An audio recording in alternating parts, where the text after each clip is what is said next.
2 bulan sejak pernikahannya dengan tante-tante berusia 41 tahun jadi sorotan publik, kini terungkap nasib Kevin. Beberapa waktu lalu, Kevin, pemuda 16 tahun yang menikahi tante-tante berusia 41 tahun bernama Mariana, sempat viral di media sosial. Pernikahan keduanya pun sempat ditentang KPAI karena sosok Kevin sebagai pengantin pria dinilai masih di bawah umur. Selang 2 bulan berlalu, Kevin dan Mariana kembali jadi sorotan. Hal itu lantaran ibu kandung Kevin, Lisa, mengurai curhatan mengejutkan. Rupanya saat ini hubungan rumah tangga Kevin dan Mariana tetap berlangsung. Namun kini ibu kandung Kevin bernama Lisa mengaku menyesal telah menikahkan anaknya dengan Mariana.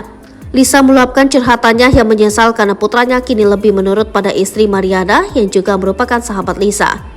Melalui akun Facebooknya, Lisa menyinggung soal usahanya yang sia-sia dalam menikahkan sang anak. Ibu 4 anak tersebut tampak menyesal telah menikahkan sang putra, sebab anaknya tersebut, Kevin, kini telah jadi milik orang lain.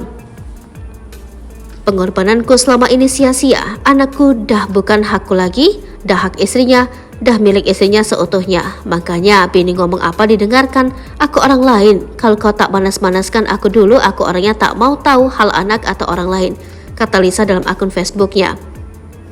Lebih lanjut, Lisa pun mengungkap alasannya menyesal Kevin menikah. Ternyata hal itu karena Kevin sekarang seakan sudah berubah terkait perangainya. Lisa kecewa anak laki-laki kesayangannya tersebut tak lagi sayang padanya dan lebih mendengarkan sang istri. Namanya orang tua, paling bahagia dapat menantu rasa bangga.